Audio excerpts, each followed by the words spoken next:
यहाँ लाहान वडा नम्बर 1 जहाँ तरकारी बजार भनिएको छ र यो स्थानमा हामीसँग हुनुहुन्छ जसपा नेपालका उम्मेदवार सत्यनारायण यादवजी र उहाँ अहिले उम्मेदवारी दिएर चुनावी मैदानमा कुदिसकेका छन् र गाउँघर र घर-घरमा गएर चुनावी माहौललाई तत्ताउँदै हुन्छ र पनि र आज पत्रकारहरू बीच र जनसमुदाय बीच अहिले यहाँ उपस्थित हुनुहुन्छ र उहाँको उद्देश्य र यहाँका प्रतिबद्धता के कस्तो छ, के गरिरहेका छन्, कसरी चुनाव जित्ने त भनेर उहाँ निरन्तर रूपमा खटिरहनु भएको छ र आज अहिले यहाँ उपस्थित हुनुहुन्छ सत्यनारायणजी र कसरी तपाईको उम्मेदवारी परेको छ र उम्मेदवारी दिइसकेपछि कसरी तपाई गाउँघरमा आफ्नो मत बटुलिरहनु भएको छ र मतदाताहरूलाई कन्भिन्स गरिरहनु भएको छ र के उद्देश्य छ तपाईको पार्टीको र तपाईको उद्देश्य के हो भनेर यसबारे आफ्नो विचार राखिदिनको लागि हार्दिक अनुरोध गर्दछु। धन्यवाद। मेरो उद्देश्य र हाम्रो पार्टीको उद्देश्य भनेको जनताको सरकारको विषय के हुन सक्छ, जस्तै शिक्षा, स्वास्थ्य, रोजगार, कृषि, उद्योग, कल कारखाना र त्यसपछि यहाँ हामीले जनतालाई आधारभूत आवश्यकताको हिसाबले कसरी ती कुराहरू पुरा गर्न सक्छौँ त्यो विषयमा हामी गम्भीर छौँ र भोलि हामीलाई जनताले निर्वाचित गर्यो भने यी विषयहरूलाई हामी कसरी पुरा गर्न को लागि आफ्नो पार्टीबाट भूमिका खेल्ने ती कुराहरू जनताको बिचमा लाँदैछौँ र लाने काम गर्दैछौँ र जनता त्यसबाट प्रभावित पनि छ र हाम्रो पार्टी कार्यकर्ता पङ्क्ति सबै हामी उत्साहित छौँ। अनि तपाईको यो उम्मेदवारी परिपक्ष पछि तपाईको उद्देश्य र त्यो छँदैछ र अहिले सुशासनको कुरा चलिरहेको रहेछ, यसमा तपाईको प्रतिबद्धता के छ र कसरी तपाईँ सुशासनलाई कायम गर्न सक्नुहुन्छ यहाँबाट जितेपछि? सुशासनको विषय त्यति चाहिँ सजिलो र सहज विषय होइन। त्यसमा पनि हामी नेपालीहरूको बिचमा यो देशमा सुशासनको विषय एकदमै गम्भीर विषय परेको छ र हामी त्यही चाहन्छौँ। हाम्रो पार्टीको उद्देश्य र म आफ्नै पनि व्यक्तिगत मेरो के भनाइ छ भने यो देशमा जबसम्म सुशासन कायम हुँदैन, भ्रष्टाचार नियन्त्रण हुँदैन, जनसरोकारका विषयहरूमा जबसम्म पाइला चालिँदैन तबसम्म यो देश समृद्ध हुन सक्दैन, जनता चाहिँ सुखी हुन सक्दैन। अनि यो विषयमा भ्रष्टाचारलाई अन्त गर्नको लागि तपाईँको उद्देश्य के होला र के प्रतिबद्धता गर्न सक्नुहुन्छ तपाईँ? पहिलो कुरो त भ्रष्टाचार अन्त गर्नको लागि यहाँ कानुन चाहिँ कडा कानुनको चाहिँ निर्माण गर्नुपर्छ सदनमा गएर र त्यो कडा कानुनलाई कडाइको साथ पालना गर्ने, कार्यान्वयन गराउने तहमा चाहिँ पहल हुनुपर्छ। होइन, अहिले जो रोजगारीको कुराहरू व्यापक रूपमा उठिरहेको छ र यो रोजगारीको कारण, बेरोजगारीको कारण विदेश पनि पलायन भइरहेका छन् र यहाँ रोजगारीलाई कसरी रोक्न सकिन्छ, रोजगारीलाई कसरी एउटा फस्टाउन सकिन्छ, रोजगारी युवाहरूलाई कसरी पहुँच गर्न सकिन्छ भने त्यसमा के धारणा छ र कसरी व्यवस्थापन गर्न सक्नुहुन्छ? रोजगारी यहाँको विषय गम्भीर विषय हो। यहाँ युवाहरू बेरोजगार भएर विदेश पलायन हुने चाहिँ स्थिति विगतदेखि नै यहाँ छ र अझै पनि यदि यो कुरोमा हामी गम्भीर भएनौँ भने हाम्रा युवाहरू टोटल युवाहरू विदेश पलायन हुने स्थिति छ अहिले। त्यसलाई रोक्नको लागि कृषि, पर्यटन लगायतका उद्योग, कल कारखानामा हामीले जोड दिनुपर्छ। जुन चाहिँ कल कारखानाहरू जीर्ण छन्, बन्दको अवस्थामा छ, ती कल कारखानाहरू चाहिँ पुनः सञ्चालनमा ल्याउनुपर्छ। पर्यटन व्यवसायलाई चाहिँ हामीले टेवा चाहिँ दिनुपर्छ। त्यसलाई फस्टाउनको लागि हामीले त्यस्तो माहौलको कानुनहरूको निर्माण गर्नुपर्छ, सिर्जना गर्नुपर्छ। त्यसपछि तपाईँको कृषिलाई व्यवसायीकरण गरेर युवाहरूलाई समेट्नुपर्छ। कृषिमा चाहिँ हामीले युवाहरूलाई त्यो व्यवसायमा चाहिँ लगाउनुपर्छ। त्यसको लागि राज्यले गम्भीर भएर एउटा कानुन बनाएरै पनि रोजगारीको विषयमा, बेरोजगार युवाहरूलाई रोजगार दिने विषयमा देश चाहिँ अगाडि बढ्नुपर्छ र त्यो काम हामीले गर्छौँ। यदि जनताले हामीलाई मत दिएर, आफ्नो अमूल्य मत दिएर जितायो भने यी विषयहरूमा हामी अगाडि बढ्छौँ, कडा ढङ्गले अगाडि बढ्छौँ र पालना गराउने हिसाबले हामी अगाडि बढ्छौँ। अहिले संहिताको सवाल उठिरहेको छ र व्यापक रूपमा संहिता कति दलले राम्रो छ कति दलले नराम्रो छ भनेर कुराहरू उठाइरहेका छन् र तपाईँको नजरमा र तपाईँको यो उम्मेदवारी तपाईँ यो मोटिभेसन कसरी गरिरहनु भएको छ यो संहितालाई सहज गर्न संहितालाई सजाउन संहितालाई विकास गर्न के छ धारणा त संहिता भनेको संसारमा जति पनि देशहरूमा अहिले संहिता छ संहिता भनेको सबभन्दा उत्तम विकल्प हो लोकतन्त्र भएको प्राप्त गरेका देशहरूले संहितामा जुन जुन देश गएको छ त्यसको उन्नति प्रगति चाहिँ धेरै अगाडि बढिसकेको छ र संहिता भनेको जनताको पहुँच राज्य सत्तासम्म हो गराउनु र जसले चाहिँ संहिताको विरोध गर्छ त्यसलाई हामीले के बुझ्नुपर्छ भने ती जनताको पक्षमा छैनन् जनताको विरोधी हुन् जनताको अधिकारबाट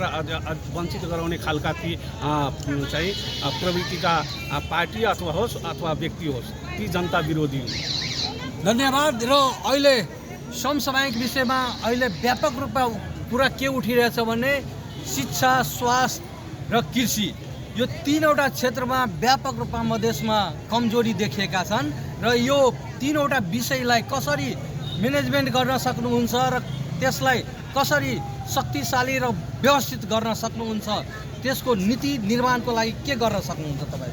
शिक्षा स्वास्थ्य कृषि पर्यटन यी विषयहरूलाई हामीले मैले अघि पनि भने कानुन निर्माण गरेर यी चाहिँ क्षेत्रहरूमा हामीले कसरी व्यवस्थित गर्न सक्छौँ कसरी रोजगार चाहिँ सिर्जना गर्न सक्छौँ यसमा चाहिँ कसरी जनतालाई चाहिँ हामी सहभागी गराउन सक्छौँ ती कुराहरू कानुन निर्माण गरेर सहज ढङ्गले जनताको पहुँच होस् सहज ढङ्गले त्यो व्यवसायहरू चाहिँ सञ्चालन गर्न पाओस् कानुनले देशको कानुनले त्यसलाई चाहिँ प्रत्याभूति गराउन सक्नुपर्छ र जबसम्म यी विषयहरूमा चाहिँ जनतालाई हामी सहभागी गराउन सक्दैनौँ तबसम्म यो देश समृद्ध हुन सक्दैन। यी कुरा हामीले बुझेका छौँ र अरूले पनि बुझ्दा हुन्छ।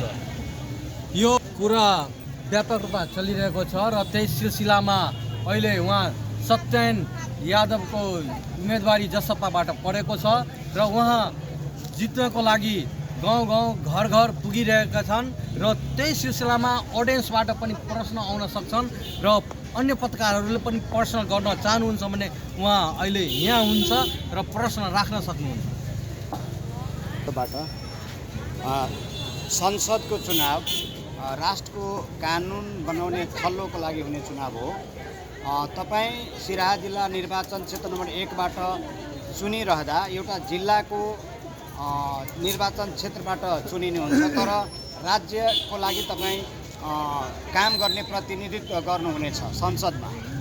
तपाईँ एउटा दिग्गज नेता अनुभवी नेता हुनुहुन्छ युवा नेताको रूपमा चिनिए पनि संसदमा गएपछि कानुनमा तपाईँबाट हुने प्रभावहरू के होला तपाईँको व्यक्तिगत राय त्यहाँ के हुन सक्छ जसले गर्दा मधेसी समुदाय मात्र होइन नेपालले सकारात्मक परिवर्तन पाउला?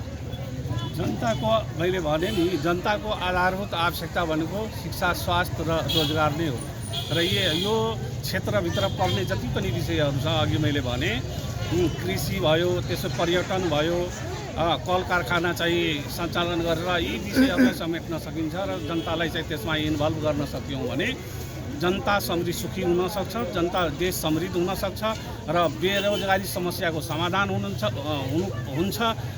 अर्को भनेको तपाईँको विदेश जुन युवाहरू पलायन हुने स्थिति छ त्यो स्थितिबाट हामी चाहिँ मुक्त हुन सक्छौँ। यो सङ्घीय नेता चाहेको छैन जसले वर्षौँदेखि 200-250 वर्षदेखि यो देशमा चाहिँ राज्य सत्तामा हालिमुहाली गरेको छ तिनीहरूले यो देशमा संहिता चाहिँदैन संहिता हुनु हुँदैन खर्चिलो छ भन्ने किसिमले भ्रम चाहिँ सिर्जना गर्ने काम गरेको छ।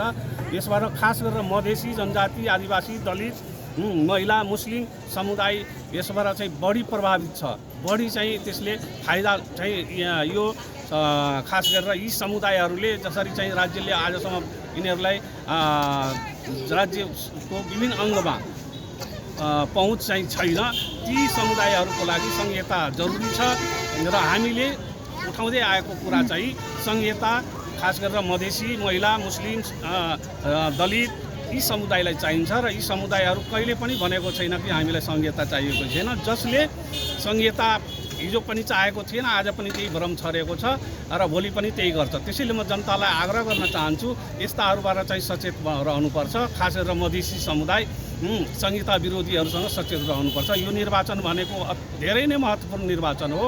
हामीले भनेको कुरो चाहिँ यदि हामीलाई जनताले मत दियो भने, हामी संसदमा पुग्यौँ भने, म लगायतका हाम्रो पार्टी पुगेपछि हामी त्यहाँ चाहिँ संविधान संशोधन र पुनर्लेखन गरेर संहितालाई अझ मजबुत बनाउँछौँ। मधेसीका अझ अधिकारहरू बाँकी रहेको छ, ती अधिकारहरू हामी चाहिँ संविधानमा पुनर्लेखन गरेर ती संविधानभित्र राखेर कार्यान्वयनमा लग्ने काम हामी गर्छौँ। अहिले जुन वर्तमान अवस्थाको बिचमा गएर जनताको पक्षमा काम गर्ने भनेर चाहिँ कुराहरू उठाउँदै आएको छु। हिजो पनि मैले जनताको पक्षमा काम गरेको छु, भोलि पनि गर्छु भन्ने प्रतिबद्धता छ मेरो। कसको क्रेज के हो भन्ने कुरा म लाग्दिनँ। क्रेजमा जाने कुरो जहाँसम्म छ त्यो क्रेजमा जानु हुँदैन, हावादारी कुरो गरेर पनि हुँदैन। हामी हावादारी कुरो गरेका छैनौँ। हिजो पनि हाम्रो पार्टीले जनता यो अधिकारबाट वञ्चित रहेका जनताहरूको बारेमा गम्भीर छ। ती कतिपय मुद्दाहरूमा हामी चाहिँ पुरा पनि गराएका छौँ। समावेशी समानुपातिक प्रतिनिधित्व हामीले गराएका छौँ। अझ पनि यसलाई व्यवस्थित कसरी गर्न सकिन्छ, अझ अधिकारहरू निर्वाचन क्षेत्र प्रत्यक्ष निर्वाचित राष्ट्रपति प्रणाली हामीले चाहेका छौँ। त्यसबाट चाहिँ जनता अझ चाहिँ यो देश बलियो हुन्छ, जनता चाहिँ समृद्ध हुन सक्छ, देश चाहिँ समृद्ध हुन सक्छ। हस् धन्यवाद। हामी चुकेकै छैनौँ। यहाँ देशी विदेशी षड्यन्त्रकारीहरूले हाम्रो पार्टीलाई विभिन्न कालखण्डमा चाहिँ विभाजन ल्याएर हामीलाई कमजोर चाहिँ बनाउन खोजेको छ र अझै पनि चाहिँ उनीहरू ती प्रवृत्तिका मान्छेहरू अझै पनि हामीलाई कमजोर बनाउने हिसाबले अगाडि बढेको चाहन्छ। त्यसबाट हामी चाहिँ सचेत रहनुपर्छ। सचेत छौँ हामी। अझ पनि उनीहरूले हाम्रै बिचमा चाहिँ फुट ल्याउने चाहिँ कामहरू गर्न सक्छ। हामी सचेत भएर अगाडि बढ्नुपर्छ, त्यति मात्रै हो। हजुर चाहिँ छैन। हामी अझै पनि जनतालाई भन्न चाहन्छौँ, यो शहीदको शालीको अगाडि म फेरि पनि भन्न चाहन्छु, शहीदहरूको चाहिँ सपनालाई कसरी साकार पार्न सकिन्छ। हामीलाई मत दिएपछि हामी त्यो मतलाई कसरी सदुपयोग गर्न सक्छौँ। हाम्रै यी समुदायहरू कसरी चाहिँ अधिकारबाट वञ्चित छ, त्यो अधिकारहरू कसरी चाहिँ हामीले संविधान पुनर्लेखन गरेर चाहिँ पुरा गर्न सक्छौँ। अनि सिकेर उपेन्द्र यादव तर मुद्दा एउटै भएर, बाटो एउटै भएर हिँड्ने मान्छेमा फरक पर्न सक्छ। बाटो राम्रै छ तर मान्छे अनेक हिँड्छ त्यहाँ, तर हिँड्ने मान्छे कस्तो छ त्यसमा भर पर्छ। भनेपछि एकाअर्काले अहिलेसम्मको इतिहासले त त्यही भन्दैछ। स्वीकार्नुभन्दा पनि आफ्नो डम्फु बजाउने हिसाबले मान्छे अगाडि बढेको छ, त्यसबाट बच्नुपर्छ।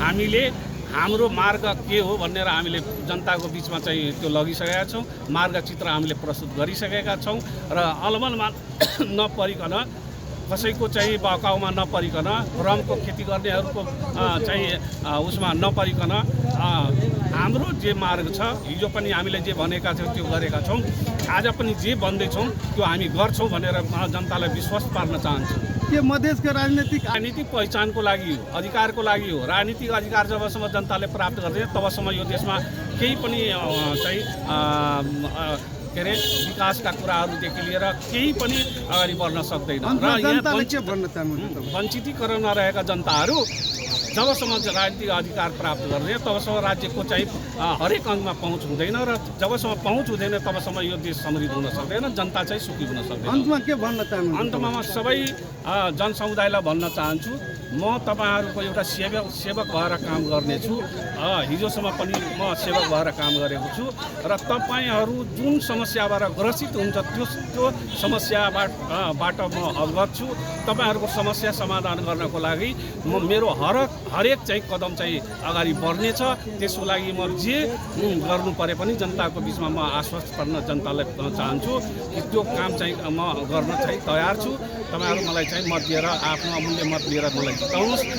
यी विषयहरू, गम्भीर विषयहरू, जनताका अधिकारका विषयहरू मेरो लागि एउटा चाहिँ मन्त्रको रूपमा मैले लिएको छु र शालिक अगाडि म यो शपथ लिन फेरि पनि गर्न चाहन्छु। जनताका यी तमाम समस्याहरूको विषयमा सदनमा गएर म कुरा चाहिँ उठाउने छु। त्यो वातावरण यहाँहरूले निर्माण गरिदिनु पर्यो, मतदान गरेर मलाई चाहिँ विजय गराउनु पर्यो।